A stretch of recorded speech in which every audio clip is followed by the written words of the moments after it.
Durante muito tempo, governantes da antiguidade faziam grandes construções, em homenagem aos deuses, ou para demonstrar sua grandeza e seu poder, e também para celebrar grandes vitórias.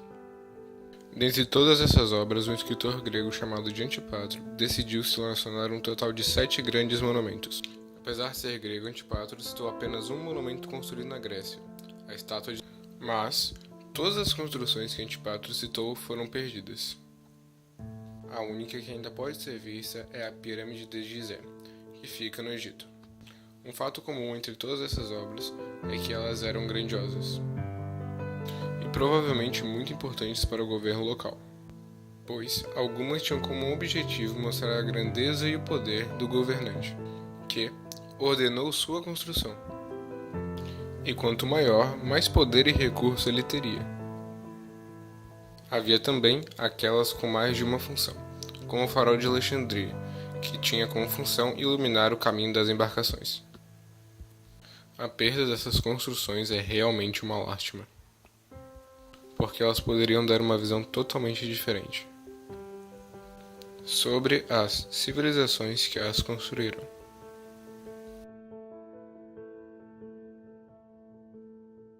A Grande Pirâmide de Gizé, também conhecida como Pirâmide de Quéops, é a maior das 3 pirâmides de Gizé.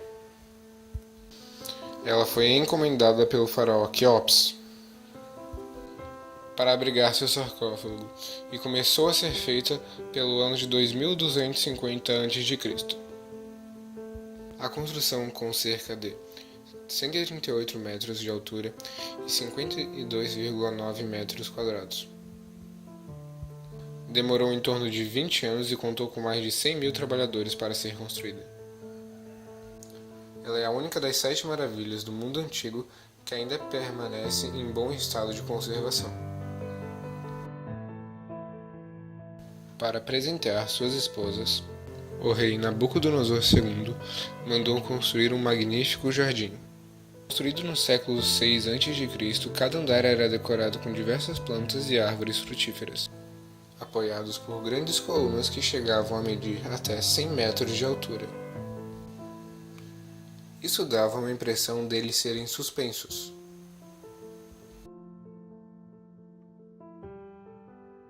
A estátua de Zeus foi construída por volta de 450 anos antes de Cristo. A construção tinha 12 metros de altura. Na estátua, Zeus estava sentado em um majestoso trono e tinha na mão direita uma estátua de Nike, a deusa da vitória. Na mão esquerda, uma esfera com uma águia em cima. Foi levada para Constantinopla 800 anos depois, e é onde posteriormente foi destruída por um incêndio. Quando Mausolo, rei de uma província persa, morreu, sua esposa, Artemisa II, ordenou a construção de uma magnífica tumba para guardar seu corpo. A construção começou a ser feita entre 353 e 350 a.C. Demorou cerca de 10 anos para ficar pronta, contou com vários dos mais renomados artistas da época.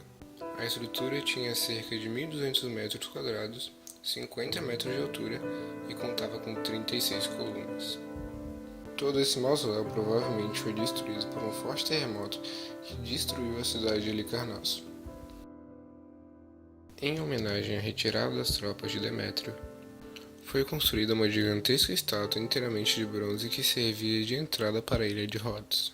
Essa estátua de 30 metros de altura, que representava o deus do sol Hélios, caiu no mar depois de 55 anos devido à força de um grande terremoto. A estátua foi projetada por um grego chamado de Caris de Linhos, um grande escultor da época.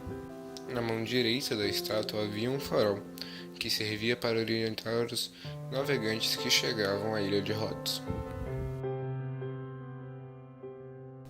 O farol de Alexandria foi construído para servir de referencial para os navegantes que chegavam na ilha de Faros, irradiando um facho de luz que chegava a 50 km.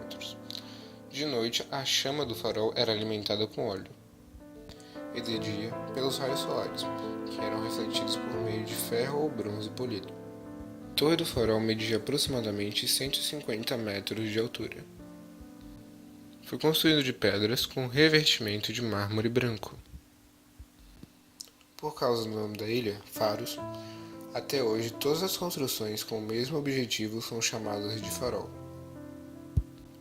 O encarregado da construção foi um arquiteto grego chamado de Sostrato de Tsínio.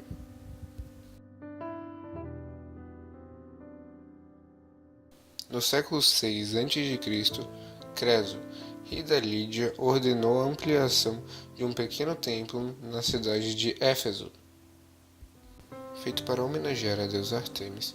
Depois de 200 anos de reforma, o pequeno templo havia se transformado em um templo gigantesco, que contava com 138 metros de comprimento, 68,5 metros de largura, 109,5 metros de altura e além de contar com 127 colunas de mármore de 18 metros de altura cada. Em seu interior havia ainda uma escultura de Ártemis, feita de ébano, ouro e prata. 200 anos depois, Erostrato colocou fogo no lugar, com o intuito de virar imortal. Após esse acontecimento, o templo foi inteiramente restaurado. Contudo, no século III d.C., com a invasão dos godos, o templo foi inteiramente destruído novamente.